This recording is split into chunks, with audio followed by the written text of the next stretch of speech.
Hi everyone. Good morning, good afternoon, wherever you are. Uh, Sumit, I'm a senior solution architect with Reltio. I'm working with Reltio for last, I think, more than 6 years now. So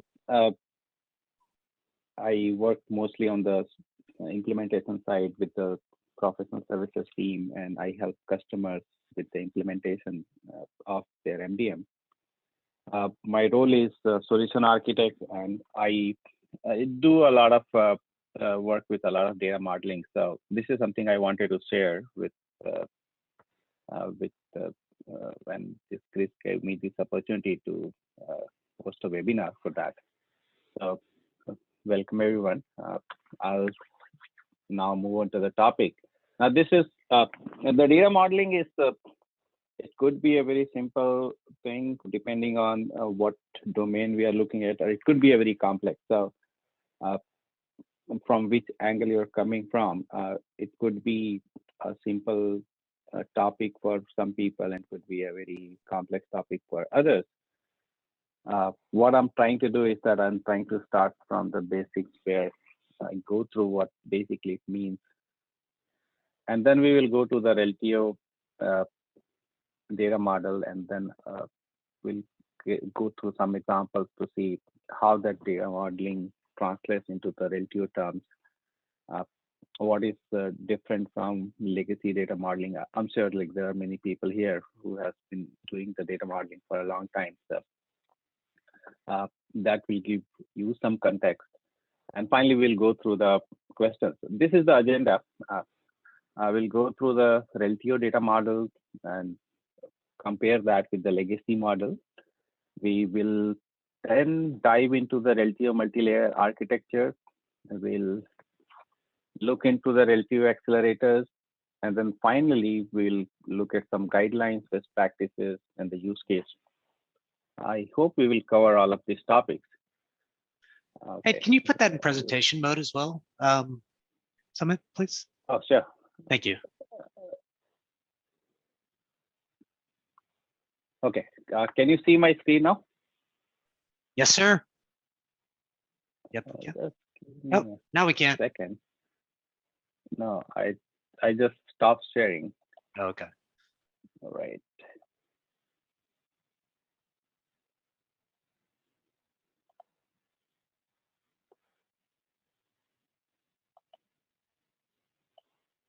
How about it now?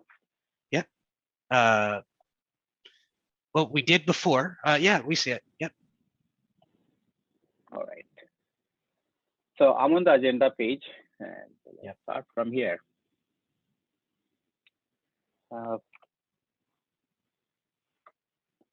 So when we say data modeling, like in terms of legacy, where we were working on the relational databases, what basically we do, we start with identifying some entities, attributes, relationships, cardinality for those relationships. Similarly, the cardinality for the attributes as well is not just the relationship. Then we go ahead and create a logical data model, which basically means ER diagram, entity relationship diagram. We create bunch of entities and create the relationships. Follow some conventions for those, convert that, and finally we convert that logical model to physical model. Now that physical model may differ based on what databases we are using. So traditionally we used to work on the relational. So in terms of relational, it's mostly we create the tables, columns in those tables, and then for the relationships we create additional tables if needed. We do some normalization and denormalization as on top of that. Create the bridge tables. Multi-value attributes require some additional work, so we do that as well, and so on. So when you have your final physical model, and if you're looking at it, and sometimes it will be hard to understand logically what that means, what are different entities involved. It becomes much and much complex, and depending on the uh, on the conventions used by the architect and the modeler, it becomes sometimes easier or difficult. But this is what traditionally we used to do. Uh, there's not much change if we go with Reltio. Uh, However, a couple of things which is different with Reltio. So we still go and identify the entities, attribute, relations. Uh, if we feel like we create the ER diagram or entity relationship diagram, we probably don't use the same conventions which we used to use. And there are certain reasons for not using them. I'll go to those points later on. But some of the things we differ with the Reltio data model. One is that Reltio data model is a dynamic model, so it's all driven by a metadata, and uh, in the traditional database modeling, if we want to make any change, it becomes very tedious. Uh, Sometimes it becomes a project in itself. So small changes in a data model, like changing a name or uh, changing a multi-value attribute, requires a lot of migration. Uh, with Reltio, because it's more metadata driven, these are very easy to do and it can be done incrementally. The data model changes are uh, very easy to manage in Reltio and do, just because it's all metadata driven. It's the end of the day, it's a JSON file. I have some examples I wanted to share. We'll go to that. So the model can be changed dynamically without making changes to the physical storage. Uh, the Reltio UI reflects this model changes automatically and instantly. So that's a big difference. Another difference is that all of the relationships in Reltio are many to many, supports many to many, and also are the directional context can be specified right there.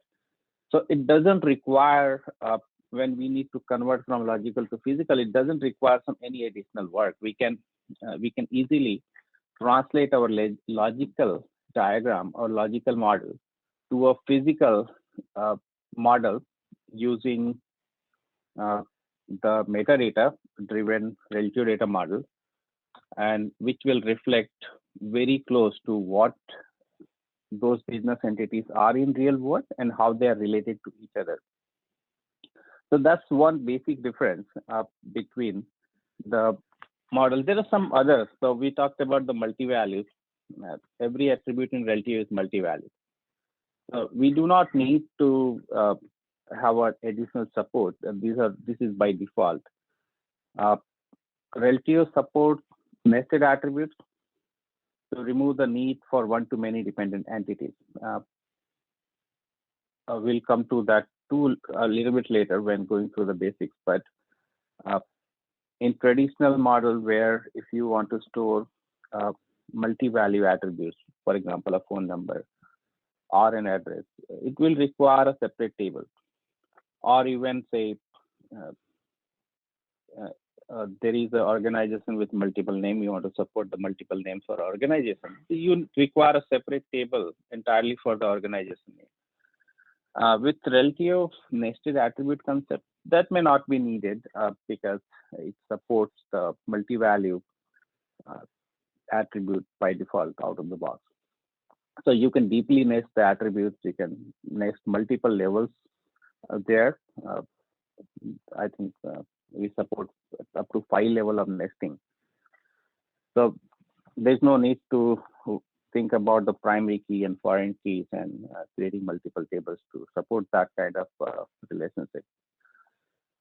Reltio allows addresses to be modeled as nested attributes, and the built-in address cleanse engine handles that model. So that's about cleansing an address. And then finally, the reference data. Reltio also comes up with a separate solution. We call it reference data management, which can be used to support the reference data. And Reltio supports large number of reference values. You can add as many as much reference data as you want there. There are some limits on how much data you are going to store. Also, it basically depends on how do we identify the candidate for the reference data. So that also reduces number of entities, because uh, in Reltio we are not treating a reference data is like any other entity or table. We treat that as a separate data. It's a slow changing list of values or reference values, which is being used to further qualify those entities. And this is clearly defined at the level of the metadata. So that's basically the core concept in Reltio, that your logical model is very close to your physical model. Or I would say the physical model is very close to the logical model. You are simply translating that into a metadata, and that metadata can be changed without affecting your physical or requiring any physical migration for your tenant. And how does that Reltio do that? So let's go to the second topic in the agenda. That's basically the Reltio and layer configuration architecture. So the metadata we talked about is multi-layered. We call it n-layer configuration architecture, and this has been developed and delivered in multiple layers. So when we look at this example, the layer one is a Reltio core, which is maintained by Reltio, and Reltio has created some core configuration based on general industry needs and the domain we are working with. Most of the master data management is around customer, product, vendor, supplier, and and based on that, the Reltio core defines the core entities, which is extended in layer two. Again, the layer two is again defined by the Reltio verticals, by the Reltio, and maintained by the Reltio. But this is more specific to the verticals. So, for example, life sciences is one of the verticals, or uh, customer 360, account 360, oil and gas. So these are some of the verticals which are already defined by Reltio based on the standard industry needs. And this contains the entities which are generally used in those verticals and the relationship and attribution. However, if you go to any customer, I work with one pharma customer and then go to the next pharma customer, I see the differences there, the way they have defined their own entity. So there comes the layer three, which is what you can extend from layer two, and that is managed by the customer. So a layer three is where you extend the model, you modify new entities or new attributes, and so on. It's not necessary for you to start with one of the models. If you are going to implement the system for one of the model for which the layer 2 does not exist, you can directly use the layer 1 or L1 and extend that to define the new model. Or even if L1 does not suits your criteria, you can define an abstract model as an L3, which is not extending either layer 1 or layer 2. So that's the flexibility which comes. If I have to give you an example, I think the example will be much better to understand. I have a life sciences example here. Let me see. How can I? All right. Now, this is how the data model is defined in Reltio. It's just a JSON file. It's a metadata-driven model. And what we are looking here is the Reltio core or the Reltio L1 model. This is defined and available out of the box. So you do not need to define anything here. And this is maintained by Reltio. You can see the version. This is the latest one, 2020.1.0. In this model, we have defined some entities, some roles, some groups, relations, and so on. If you look at the entities, I have defined the party with a bunch of attributes like the name, phone, and so on. If I go to the next entity, I also define the individual.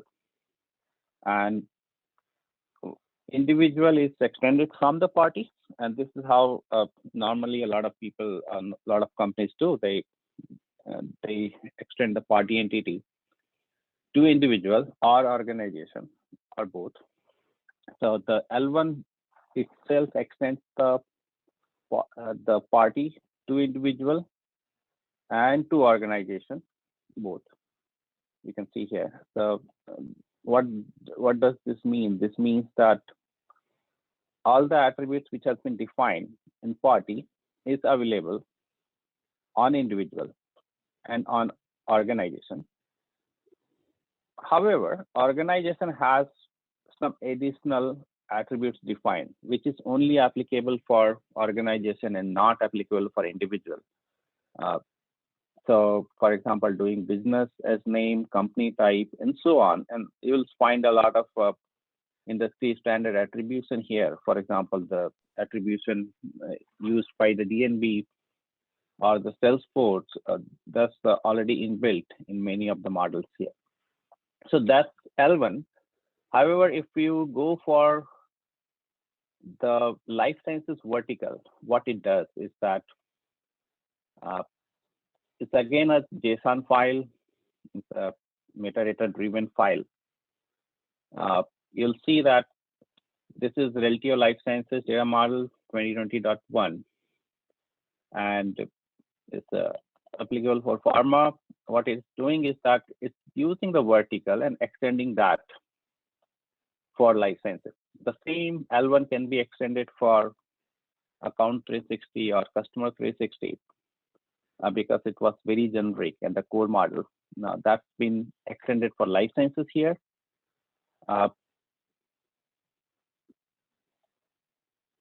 If you look at the entities, the life sciences, the two major important entities are healthcare provider and healthcare organizations. They are extended from individual and organization. So the individual has been extended, which was defined on L1, and extended additional attributes are added based on the healthcare provider attribution, and same goes for the HCO, and so on. So this keeps going on. Now, a customer, when he is implementing in the life sciences, what do they need to do? They get this out of the box, the L2 model, and if they need to make a change, they simply modify that. So they will reference the L2 model which they want to use, which will bring all the attribution and everything which is defined on L1 and L2 for that vertical. And on top of that, they can go ahead and modify the attributions, the rules, the matching, the survivorship, and so on for their entities as per their need. So this is like how the L1, L2, and L3 model works. Some customers even go further, and when they are doing it more region specific implementation, Hey, what Sumit, do they do is that, yeah. a couple questions before you keep going. Sorry to interrupt you, but just want to make sure we get this out. And Kartik, he's always the one starting this, and I appreciate that. The first question is, is there a limitation on number of attributes, for a particular entity? So if yes, then does it consider the non-operational value, like the OV equals FOSS in that limitation? So there is no limitation on the number of attributes.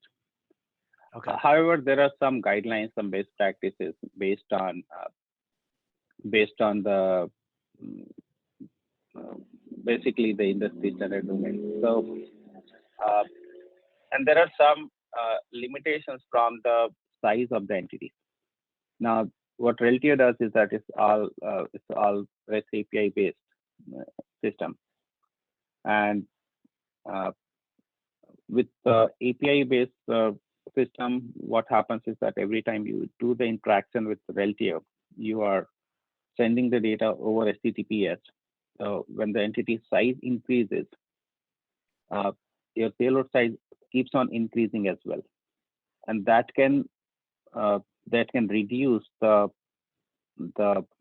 user experience, and that's why we have some limitation on the size of the entity. And this is again a topic of the data modeling. So when we do the data modeling, we basically consider all of these points that how do we model this particular entity so that it does perform well when a user interacts through the APIs, or another application is trying to get the data in the real time or save the data in the real time. So on the nested attributes, the current limitation is the 200 values you can store. That's on the data side, not on the attribution side. So, okay, for example, if you have defined a phone number as a nested attribute, you can have 200 phone numbers stored there. This can be increased if needed based on the, but again, that becomes a modeling question, that how do we model it so that it does not affect the business experience as well as meet the criteria. Great. Hope I answered the question. I think so. And I think Kartik is very good at asking additional questions if he has some, but he does have a second question though, is there a size limitation on loading RDM values? So RDM supports almost 50,000 plus values. I don't really remember the number, but okay, for a single lookup type, we can have 50,000 to even 100,000 values for a RDM lookup type. Initially, when RDM was released, there was a limitation on the RDM side because it was only supposed to have some value, I think 10,000 or so values, but that has been increased over time. So I have seen the customer loading the RDM lookup type with values like 50,000 values.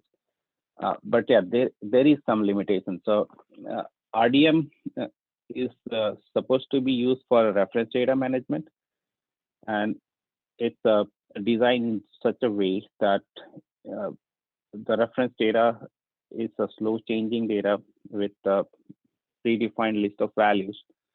We are not adding a lot of values. It's not very transactional in nature. What Reltio does is that it creates a cache and have all of those values available in the real time for any API so that it can be accessed very fast. And that's where some limitation comes on the size of the data on the reference data. But yeah, product management could provide more detail because this limit is getting increased over time. And I don't know what limit is, but I have seen 50K plus values are stored for a single lookup type. Great. Two more questions for you. You don't see them in the chat yet, but if we add abstract entities in L3, will it be visible in the UI? Yes, it will be. Love those kind of answers. So go ahead. Sorry. It will be. So there is not really a difference between the abstract. Simply means that we are not extending, but we are simply defining this, and UI doesn't make any difference there. Okay. And last question for now. we have a situation where we want to add data to RDM, which has more than 20K canonical values. Could you please address the limitation that we have with the RDM values in this case? Can you please repeat the question, Chris? Yeah. So we have a situation where we want to add data to RDM, which has more than 20K canonical values. Could you please address the limitation that we have with the RDM values in this case? I think 20K values you can load. There is not a physical limit which will stop you from loading those number of values. Okay, I think that helps, and yeah, that helps. And then the last thing is not a question, but just to FYI, an abstract entity is not visible by definition. So let's keep that in mind. Yeah. Okay, go ahead. All right, so let me go back to my presentation.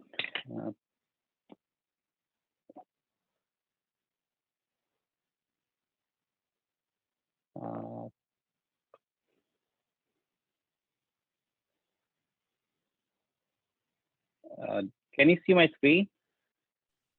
Yeah, I can see your screen, but your PowerPoint is not there anymore. Yeah, just give me a minute. I think I did something.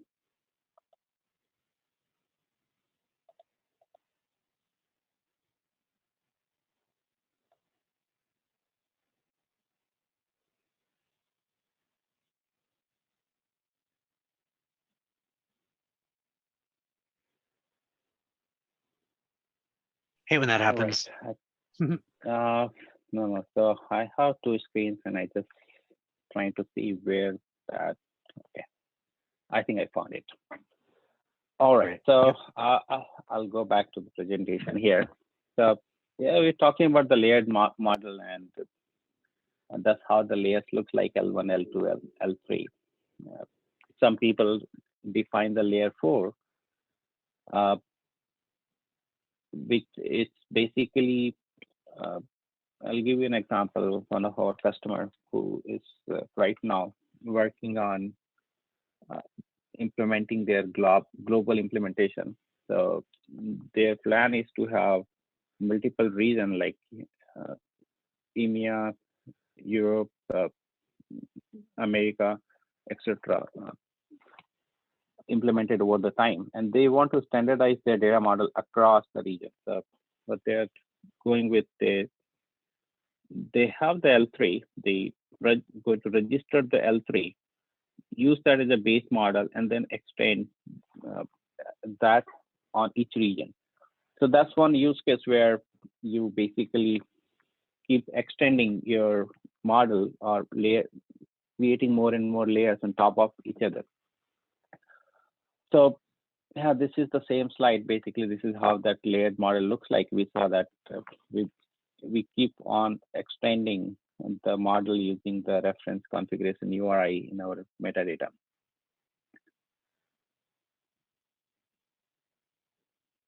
So here we see that we are extending the configuration as well as we are keep on extending the entities. This works at the both levels. Every entity we either create as a new entity or extend that from the previous entity. So I'll go quickly to some of the basics, and then we'll move on to the some other topics on the guidelines of how do we define the new entities and so on. So what is basically, I picked up this slide from our training presentation, and I think this is very nicely representing our approach to the data model. At the high level, what we have is the entities, then we have relations between those entities, and finally the interactions, which is the transactions on those entities. Entities, we can define the attributes, relations as well. We can define the entities, attributes. So this is how it looks like. If I go to the next one. So what basically entity means is that anything which is a person, place, object for which we want to store the data. And this is one of the core element around which the customer's business processes are. For example, it's a customer or a product or individual and so on. So entity identifies the various kinds of nodes in Reltio. It's used in the graph. And it could also be correspond to a generic concept of a category or class. Let's go to the attributes. And attributes are basically what describes the entity in much more detail. They basically are, for example, individual is identified by its name, SSN, text ID, address, phone, and so on. So Reltio provides three different types of attributes: a simple, a nested, and a reference. A simple attribute is most of the values which are usually one-to-one, but as I said earlier, Reltio attributes supports multi-value attributes. So even in case of simple attributes, you can have multiple values. For example, you may define a name as a simple attribute, but you can have multiple names created for the same attribute. There are some data types like a string, int, float, date, blob, and so on. Nested attributes is an example where we have a multiple grouping of values. So for example, address have address line 1, city, state, and zip can be defined as a nested attribute. So you can group all these values and you can have multiple nested attributes. Reference attribute is a similar concept, but here we are referencing to another entity and bringing the attributes from the another entity and storing that along with one entity. So in many of the examples, data model examples where individual and location is defined as a two separate entities, and you want to display the individual address, you need to create a reference attribute. You call it address and you refer location based on the relationship with that individual entity and bring it, and so it's there. So that's a basic concept. The relations are basically relations between entity to entity. It could be bidirectional. Now, all Reltio relations are many to many by default. You can specify some cardinality, but by default, they all support many to many relationships. So, unlike the legacy systems where the cardinality may impact the data model, Reltio does not have that. Also, we can define the directional context to the relationship. So for example, if there is a relations where we have a parent-child kind of a context that can be defined in those relationships itself while creating the relations. Hey, The graph type, yeah. Sumit, quick question. So I'm going to read one from Kartik from a little bit earlier that we didn't get to, but he says, and this is kind of from the canonical model one, but he said, we have a similar situation where there are many phone numbers and phone number is nested attribute. He said, I read about immutable functionality, so can it be helpful somewhere, do you think? Yeah, definitely. It's a good topic. So immutable functionality is useful in case of when we are defining the reference attribute. That's a relatively new feature. Originally, it was not there. What it does is that, before I explain what it does, I'll explain why we need immutable. So when we create a reference attribute between two entities, meaning I have a location entity and then I have a individual entity, and I'm referring addresses from location entity into individual entity. every time there is an update on location entity, that will create a cascading event. So the individual entity will reflect all the changes which is happening on the location. For example, address line 1 changed for location, and that location is referenced by multiple individuals or even organizations. In this case, all of those entities which has referenced that location will see that change happening immediately, which is the intended functionality. Now, what happens is that if an individual is updated, that the same, and in this case, when Reltio cascades those events, in case of multiple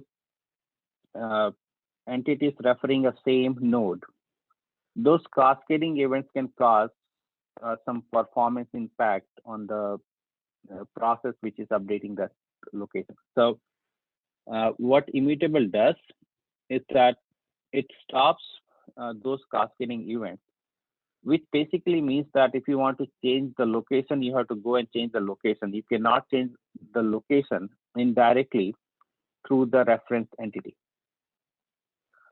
because we have defined that reference entity as a immutable. So that was one of the recommended configuration. Every time we define the reference attribute, that mark that as a immutable, and make sure that if there is a change on the reference entity, make it directly on the reference entity and not through the entity which is referencing it. Hope I answered the question.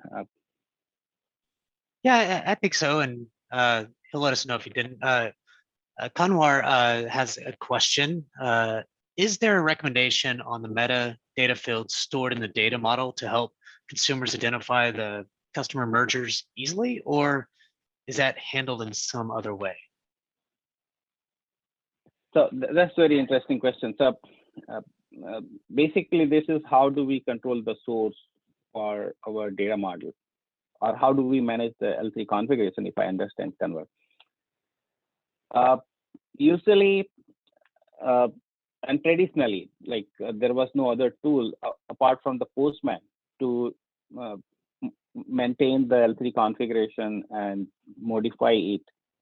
Although Reltio does supports all the history, so you can anyway go back and look at the history to see what changed and who made the change to your configuration or metadata configuration. But it becomes tedious because it's a big file. Sometimes it goes around 15,000 to 20,000 lines.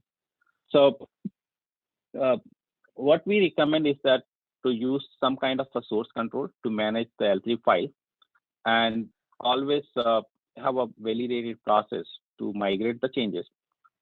Now, Reltio also provides a data modeler tool, which allows you to manage the configuration from the Reltio console screen, and use that tool itself to migrate the changes from a tenant to another tenant. So let me quickly show you that tool. Real life demo, I like it. Just on the spot. Yeah, I was not thinking about this, but this is a good point, I think. So this is the Reltio console tool. I'll just move it here. And lost when your you screen. go there, we lost your screen, Sumit. So if you're trying to, sorry. There we go. All right. So this is the console tool, and here you can see multiple apps, which allows you to manage your tenant, your data model, your UI model, some other configuration. The data modeler tool allows you to look at your data model. There is some inbuilt validation. So if you make someone makes some changes which is not good, you will see the triangle on top, which basically says there are some errors which you need to fix. There are inbuilt validations here. And This also allows you to modify the model. You can create new entity types. You can modify the existing entity types. You can modify the existing attributes and so on. And then you can, once you have the validated configuration, you can use the same from here to import the configuration, download the configuration, and or migrate that to a different environment, like from the dev to test and prod and so on. So that's how you can manage the model or metadata easily. Okay. Apart from the attribution, there are many other things which are defined for the data model, which you can manage directly from here. Great. And last question for now, what level of normalization is recommended before we start seeing the performance deteriorate? So Reltio implicitly, basically, we don't recommend to normalize your model.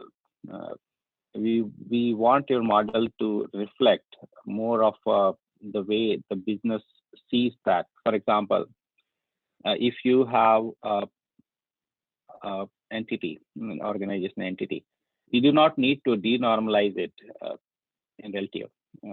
Reltio out of the box model or the metadata driven model, which will support your denormalized model, and that is much more efficient than denormalizing that. The reason being, once you denormalize the model, you will end up doing a lot of joins, which will be translated in Reltio as the relationship between those entities. And when we are working with REST APIs, if you have to join multiple entities to create the complete picture, for example, an organization entity, you wanted to support multiple organization name and you created a separate entity for name. Now, if you want to see the complete picture of organization, all the UI will show you because you can create the facet there. But if you want to extract that out of Reltio using the API, or even you want to export it, you have to export two entities, the organization name, and also the relationship between them. And that will increase the resources you need to complete that task, and also will take more time to do that. However, if you just created this as a nested attribute within organization, so that will be easily managed because that will be part of the single entity, and Reltio can easily support that. You do not need those denormalization there. So denormalization is not needed for unless there is a specific need from the business point of view. Usually, we do not go or do any normalization on the data model. Great, thanks. And we can't see your screen at the moment. I know you're trying to get there, but just FYI. Now we can. Perfect. Yeah. So just give me a minute. And by the way, we have about 15 minutes. So if we can't get to all the questions. I'll quickly move. Perfect. Yeah. Thank you.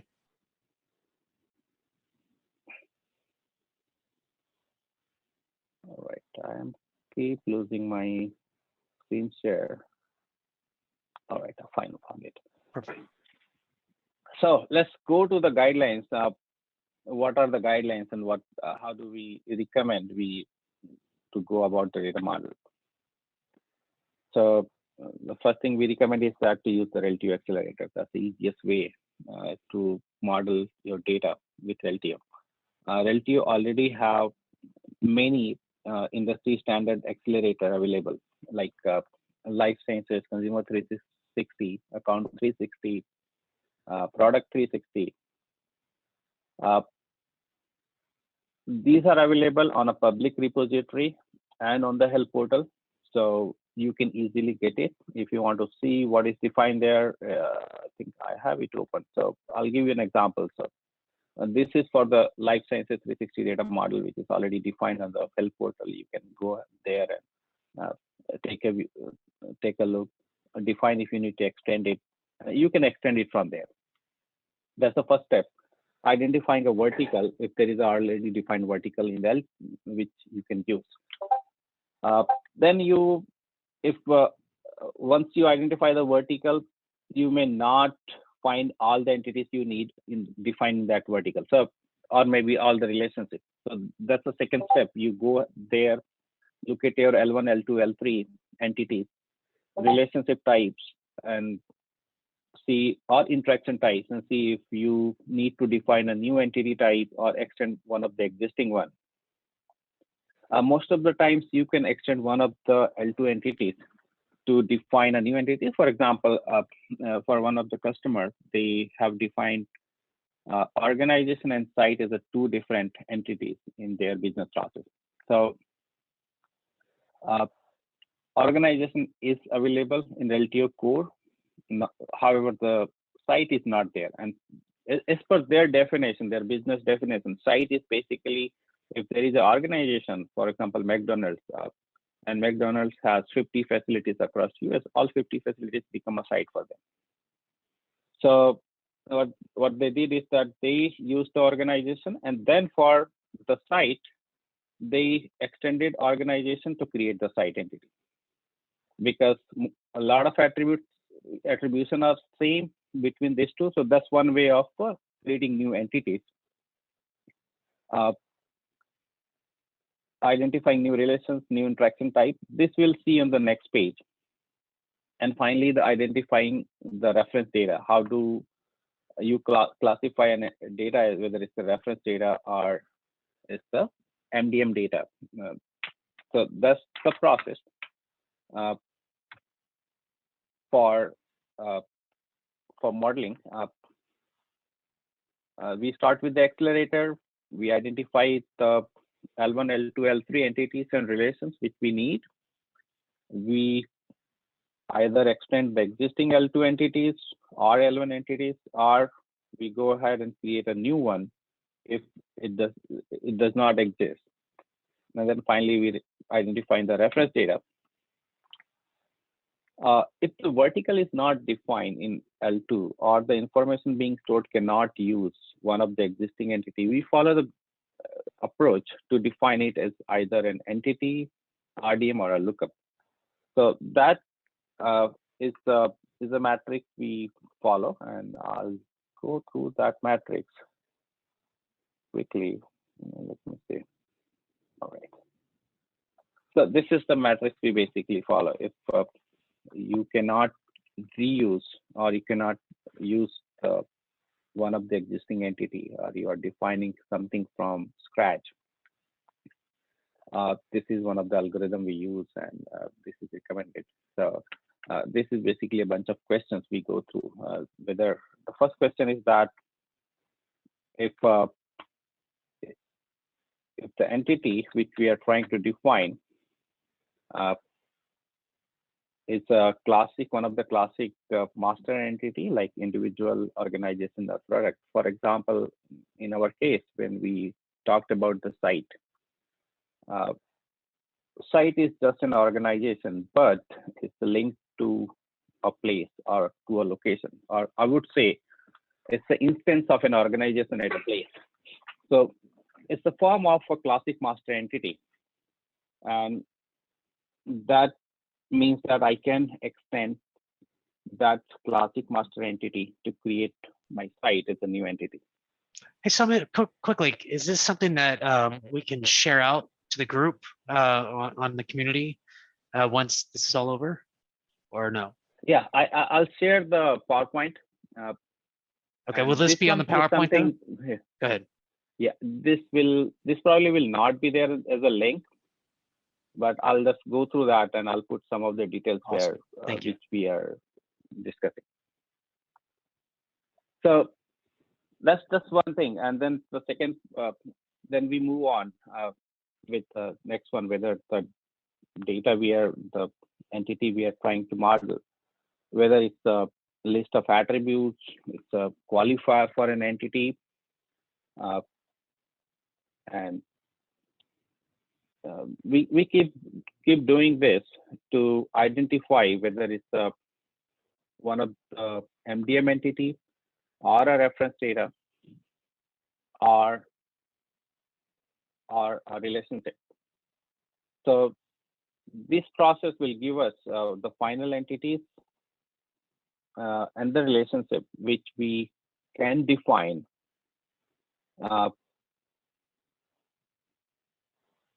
based on this algorithm. So now this is not one of the process which is uh, uh, which is the only one which can help you identify that, but this is the general guidelines which we can use that, and this is not something new to Reltio or very specific to Reltio, but here we uh, from the point of view of the graph database, that how we are going to model, and not from the legacy relational databases where we need to model those entities based on certain constraints from the databases or from those systems which we use. So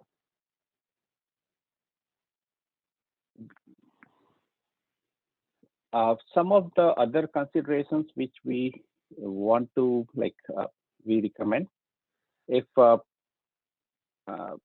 when we are modeling or moving MDM system which was originally defined in the relational database, and we do not recommend them to map those entities directly with Reltio. Reltio is a non-relational system, and when we convert the relational system to non-relational, it does not work correctly. I mean, it may not, it may work functionally, but it may not be a right thing to do. The reason being, Reltio offers certain advantages in terms of how you interact with the data, how the data is available on the UI, and how you scale with the large data set. If we convert relational database directly to non-relational by mapping those entities and creating those entities into Reltio, that may not be the right way to do that. So the guidelines which we have just now shared, we can use that to convert those relational entities to either Reltio entities or Reltio nested attributes, or sometimes Reltio reference data or the RDM object as a lookup. So that's one of the thing. And I have one last slide if I wanted to go through that. I'll give you just one example of how we modified one of the legacy system which was modeled as a relational database. So this was a large customer with entities for their organization site, which was the example I gave earlier. So their total volume was too high, and they have very relational construct, the relational way they have modeled their data model in MDM. That was causing a lot of joins and creating a lot of performance bottlenecks because of this. So when we actually moved that to Reltio, we reduced those entities significantly by modeling them as an entity with a nested attribute or entity. And so many of those reference data we moved as a reference data into RDM.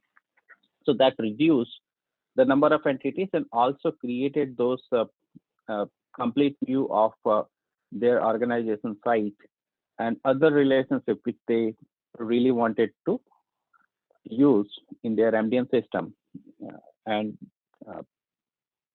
that's one way of implementing, that's one of the use case where we reduce the complexity significantly with the right modeling. So this was the last slide. Is there any other question we want to talk about, Chris? Or Sumit, that is all of the questions, and we don't really have time for a ton more. But just as I mentioned, this is being recorded and will be posted. Let's just say early next week. Potentially, I can get it out tomorrow. We'll see. Thank you so much for all this great content around data modeling, and thank you for all your questions. I think it was really awesome. This group never is shy of questions, so really appreciate it. If there are additional questions, my recommendation is to go to community.reltio.com and ask your questions there. And I'll make sure Sumit I'll push him to answer those questions. Additionally, we do have an Ask Me Anything. If you haven't been ever part of an Ask Me Anything, please come next week. It's on Friday. I think that's 11 a.m. Central Time. Our CTO and founder, Manish Soot will be the one answering all your questions. We do have a post on the community that we're trying to seed questions today so that we can show him what those questions are, but it will be live. So come with some good questions. Again, I'm hoping to get some beforehand. So this will be posted. Let me know before you leave, how you like this webinar and these webinars. We hope that they're valuable. Push in the comments or shoot me an email. Thank you everyone for getting on today. Really appreciate your time. So I'm going to stay here for about a minute or two, but thank you everyone. Thank you. Sumit, nice work today. Really appreciate your time and the effort that you put in there. Thank you, Chris. Thank you, everyone. Yeah. Thanks for the great questions. Yeah, lots of them. There's always lots of good Yeah. questions.